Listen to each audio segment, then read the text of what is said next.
Hi hello नमस्कार, मी भाग्यश्री तुमचं स्वागत करते भाग्यश्री लाईफस्टाईल या चॅनलमध्ये। चला तर आज आपण बनवणार आहोत शेवगाच्या शेंगा।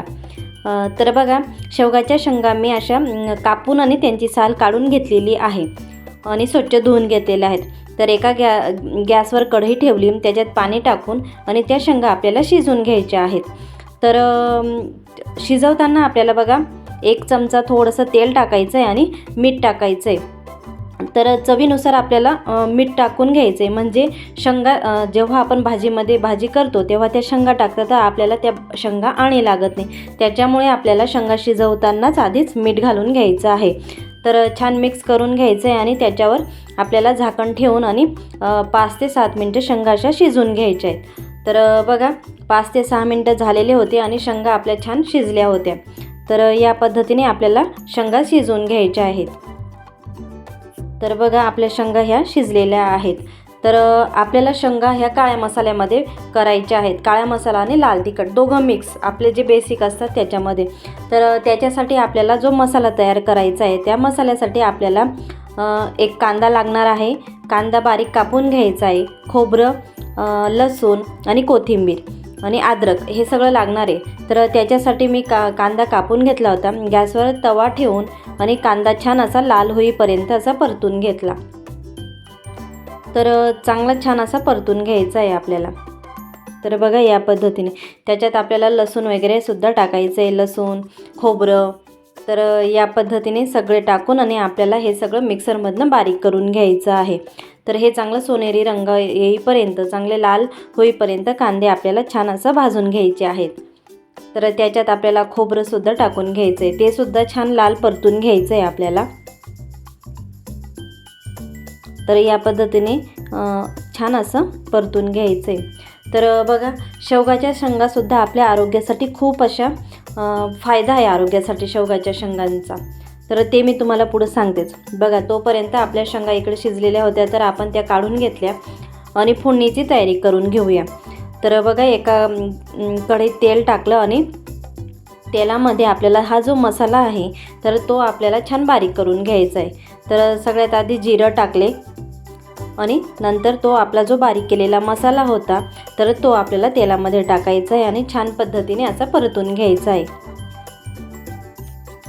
तर बघा या पद्धतीने छान असं परतून घ्यायचं आहे आणि छान असं तेल सुटेपर्यंत आपल्याला ते परतून घ्यायचं आहे। ते मिश्रण पूर्ण जेवढा मसाला आपण छान असं मस्त भाजून घेऊ किंवा तेलामध्ये छान परतला तेवढी भाजीची टेस्टही वाढत जाते। तर बघा या पद्धतीने आपल्याला छान मिक्स करून घ्यायचं आहे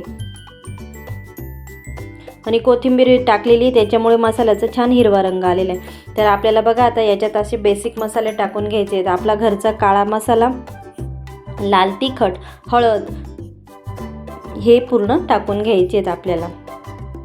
तर लाल तिखट हे त्याच्यात काही बाकी गरम मसाले टाकलेले नाही राहत। हे लाल मसाला पूर्ण लाल मिरचीचाच दळून घेतलेला आहे, तो कांडपमध्ये करून घेतलेला, त्याच्यामुळे बाकीची गरज टाकण्याची येत नाही। त्याच्यामुळे लाल तिखट आणि काळा मसाला हे दोघं जरी टाकले, बाकी कांदा लसूण मसाला वगैरे काही वापरण्याची गरज नाही किंवा आपले जे बाहेरचे मसाले येतात ते सुद्धा टाकण्याची आपल्याला गरज नाही आहे।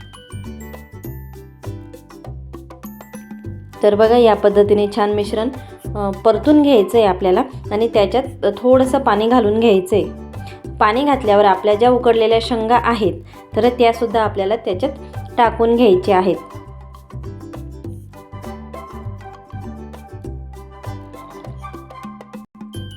ते बघा मिश्रणाला छान उकळी आली की त्या आपल्या ज्या उकडलेल्या शेंगा होत्या त्यासुद्धा आपल्याला छान पद्धतीने अशा टाकून घ्यायच्या आहेत आणि मिक्स करून घ्यायच्या आहेत आणि आपल्याला पाहिजे तसं आपण पाणी टाकून घेऊन आणि भाजी तयार करू शकतो।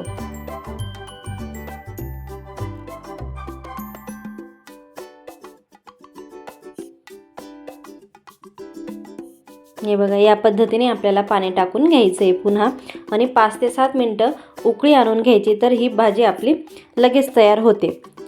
तर भाजी उकळल्यावर आपल्याला कोथिंबीर वगैरे टाकून घ्यायची.